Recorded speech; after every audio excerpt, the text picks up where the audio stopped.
Good morning, friends. I'll start my topic given to me. So basically, the ablation and thyroid artery embolization for benign thyroid nodules. So thyroid nodules are very common. If we do the ultrasound, 10 out of 7, 7 out of 10 people will have some thyroid nodules. But the bigger nodules that are causing clinical problems, either it is related to the cosmetic bulge in the neck or pressure symptoms, vague lump feeling in the neck, respiratory difficulty in swallowing, or in the malignancy. So I'll focus mostly on the benign causes. And most of the time in my clinical practice, I have seen that it is either the cosmetic problem or some vague discomfort. Also, the bigger nodules with multinodular goiters, it is the compressive symptoms. So gold standard of the thyroid nodules is usually the hemithyroidectomy, but it has some drawbacks: scar, anesthesia, voice change, hypothyroidism, hypoparathyroidism.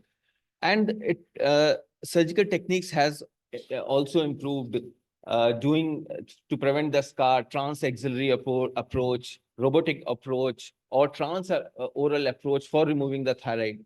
But these are not that cost effective, and it needs a lot of expertise also. So I start with the conclusion of my talk that in 2022, various disciplinary, the endocrinologists, the Head and Neck Society, the Thyroid Nodule Society, they have combined and made a recommendation that ultrasound-guided ablation procedures as a first-line alternative to surgery for patients can be given to them, those who have benign thyroid nodules causing compressive or cosmetic symptoms. So at present, it is a first-line alternative, but I'm pretty sure that within few years, it will become a primary treatment for thyroid nodules. So what are the indications for thyroid? So the patient should be symptomatic, and usually the indications according to the various guidelines, the volume should be more than 20 if it is non-functioning benign thyroid nodules, those who have cosmetic and local symptoms. Also, it can be done with autonomously functioning thyroid nodules, where you can actually burn the hyperfunctioning nodules and make the patient euthyroid. There is some role in the recurrent thyroid cancers as well as the micro cancers, papillary cancer also. There is some role is coming up, but it is controversial. So how to select the patient? So of course, patient should have symptoms. At least 2 FNAC diagnosis should prove that it is a benign. You should note down the ultrasound features, solid, cystic, and of course the thyroid scoring, symptom score, cosmetic score. So if it is low thyroids 1, 2, single FNA is sufficient. If it is more of a solid 3, 4, then at least 2 FNA should be done to prove that it is a benign. For autonomically functioning toxic nodules, single FNAC is sufficient. So basically, it was introduced in 2006. You know the mechanism of radiofrequency ablation, the alternating electric current causing anionic oscillation, frictional heats, and that kills the tumor. So this is a tumor nodule. After ablation, it has become so small that it is barely perceptible. And of course, as the advent of microwave in various tumors, it has also come up. The heat sink phenomena is less, but more or less results will be same. We will discuss in later. So chemical ablation by thyroid means cystic nodules are treated by alcohol ablation for a very long time before the thermal ablation has come. So it has still a role. How to select which patients require thermal ablation and which require chemical ablation? So if it is more or less purely cystic, ethanol ablation is the treatment of choice if the solid volume is 0 to 10%. If it is mixed, means 10 to 50% of solid part, then combining the alcohol ablation along with the thermal ablation. If it is solid, pure thermal ablation will be beneficial. So this is the usual position I prefer. You can do whatever you, because here your both hands are free, patient is also comfortable, and you can approach all parts of the thyroid in one go. Here is the foot switch where you can control the ablation parts. So coming to the technique, what we have to do is the procedure should be safe. To prevent the adjacent structure, you need to do the hydrodissection. You have to create a fluid around the thyroid nodule so that you can burn it, so that heat doesn't cause harm to adjacent structures. And in this diagram, you can see the yellow triangle here named D. This is called the danger triangle because this is the usual location of the recurrent laryngeal nerve. And on the left side, it is close to the esophagus. So hydrodissection basically displaces the recurrent laryngeal nerve and esophagus so that the complications becomes less. Also, on the lateral part also there are various vessels, also the vagus nerve, sympathetic ganglion, that also should be saved. And creating a hydrodissection is far more easy in thyroid area as compared to where we do it in the lung or liver nodule. So you can see very clearly that how easily the hydrodissection is created. You can see whole of the nodule is getting elevated.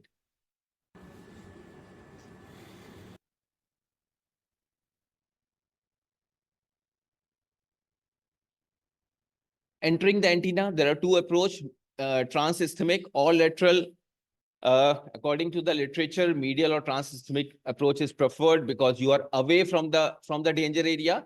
But with experience, both the approaches can be easily done. So how it is done? The technique is called the moving shot technique. So it is ablated in small areas of about 8 millimeter or 9 millimeter, not like liver where you put the RFA in or microwave in the center and ablate the whole thing. So small nodules, small areas of ablation are created, and you have to cover up the whole of the nodule. So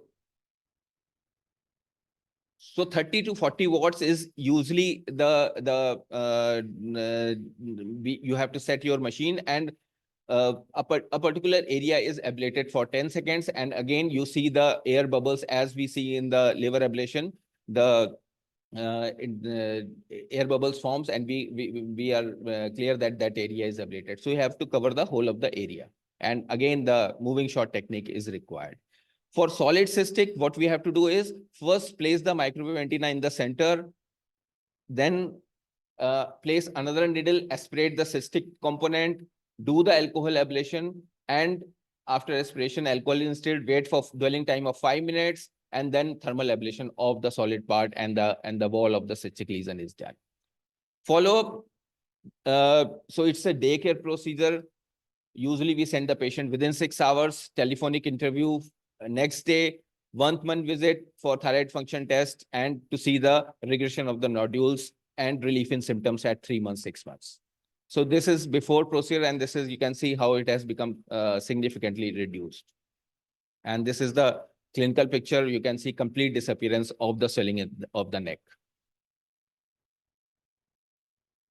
So another case, big nodule and swelling in the neck, and you can also use the contrast in ultrasound to be sure that whole of the ablation is done.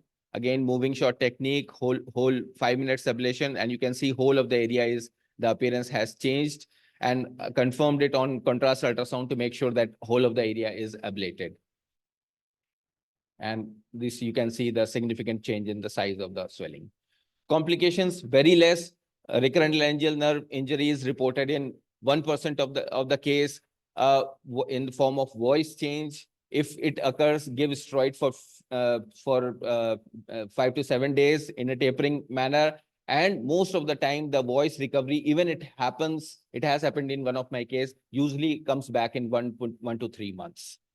Hematomas, just compression, pain during the procedure is sometimes a problem, but we don't do the procedure under GA, general anesthesia, or very high sedation, because we want patient to tell us that he's having discomfort. So we are sure that, so we know that some problem is going on. When the heat is within the thyroid nodule, patient doesn't feel any pain.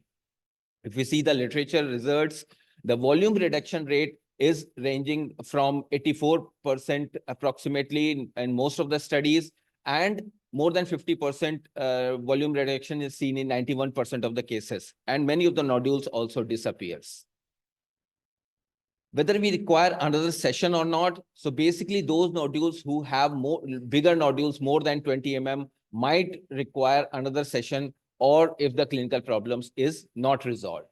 If we compare with the surgery, so this is a comparative surgery. There we have seen the response rate was nearly equal in both the procedures. However, the complications were higher in surgery, 6% versus 1%.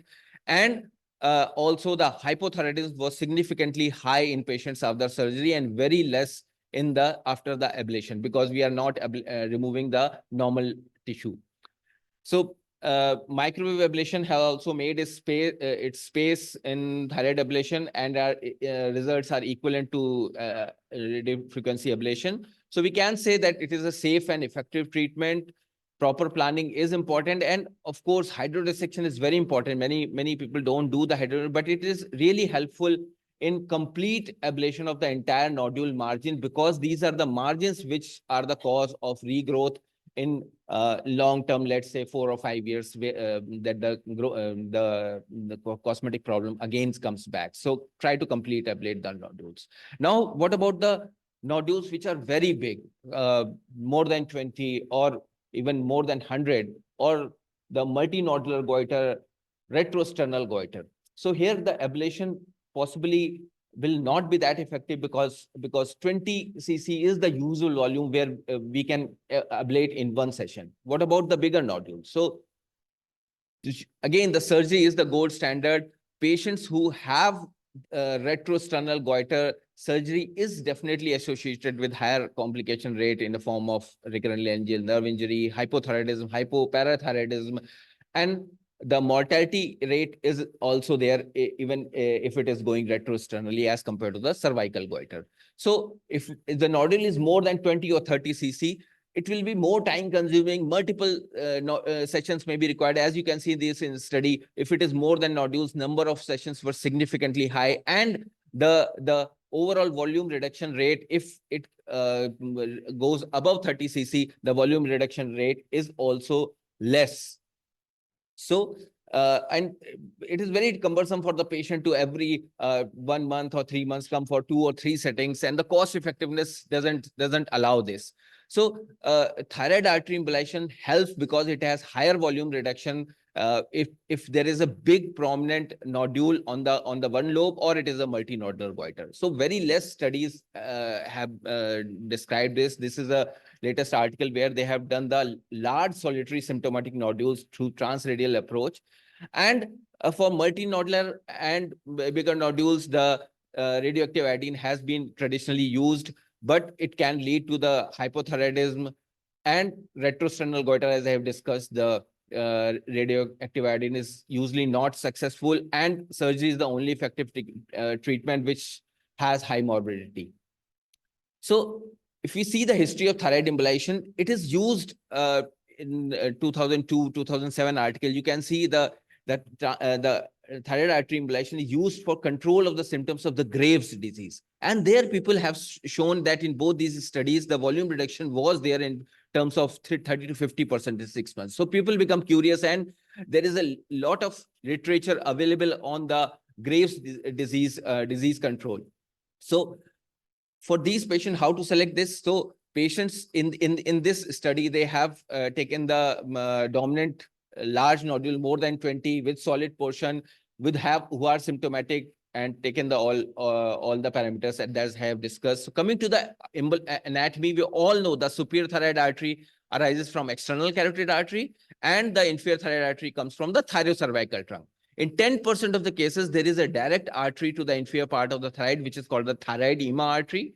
It is seen in 10% of the cases. It arises from either from the right common carotid or innominate artery. What about the particle size? So usually for superior thyroid artery, 350 to 500 is recommended, because they can have communication with the ICA. So you want to use the bigger particles. For inferior, smaller particles can be used. And so best agents in this study, they have recommended 350 to 500 particles.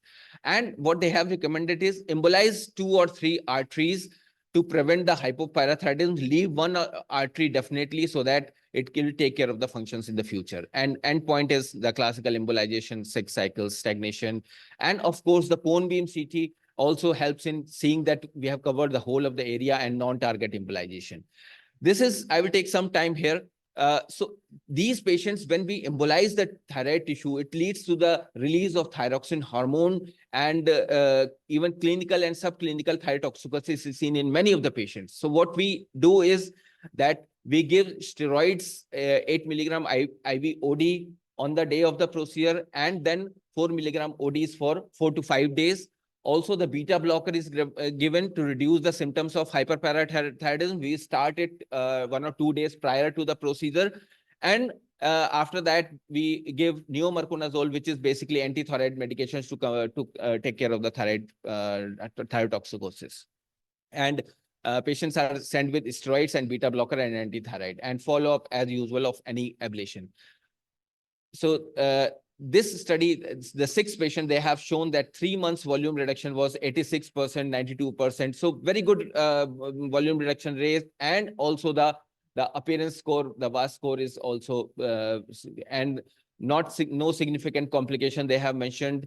And they have used the pushable coils after injecting the PBA, which is a controversial topic I will come to later. So image from that article, the volume was 170 at 1 month. And this is after 6 months, significant reduction, and even the retrosternal part has significantly decreased. They have used the PVA along with the coils in their cases. So this is the largest study available for thyroid artery embolization, where they have done the 56 cases. They have divided into 2 groups. Group A is where only one side a predominant nodule, and group B, which consists of 36 patients, where it is a multinodular goiter. And many of the patients have intrathoracic extension. Also, many of the multinodular goiter were hyperthyroidism at the time of enrolling in the study.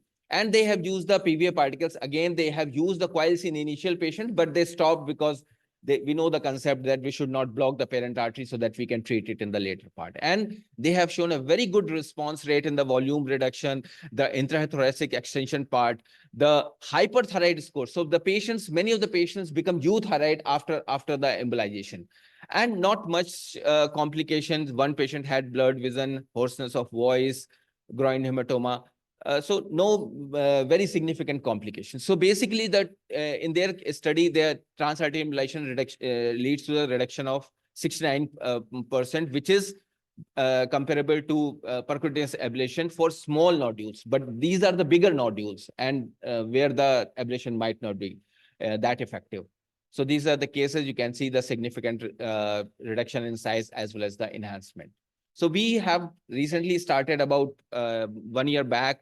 We have done about 12 cases, and we have a mean follow-up of just 3 months, not much, but we know that hyperthyroidism after the procedure, especially after 48 to 72 hours, is problematic, and we have to pre-medicate the patients properly to control their symptoms. And these usually results in about a week. So the patient's complaint of weakness, lethargy, and sometimes hot flushes they feel, so which can be controlled by the pre-medications. So one patient had a transient memory loss, and we have done the MRI. That has shown the possibly the undefined collaterals. The particles have gone into the cerebellum, and it recovered in about 5 to 7 days. So we also got the similar type of response with good improvement in the score till the follow-up. So just to show a case, a big swelling, bilateral nodules in both the sides, and you can see the trachea is shifted towards the left side. Big nodule. We have gone into the inferior thyroid. This is the superior thyroid. Mostly it is supplied by the inferior thyroid, and we have done the embolization. This is the inferior thyroid end embolization, and this is the superior thyroid end embolization image.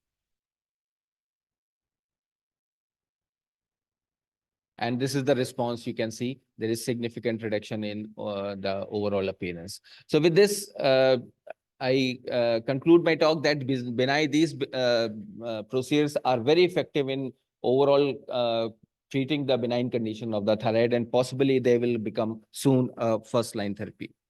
Thank you.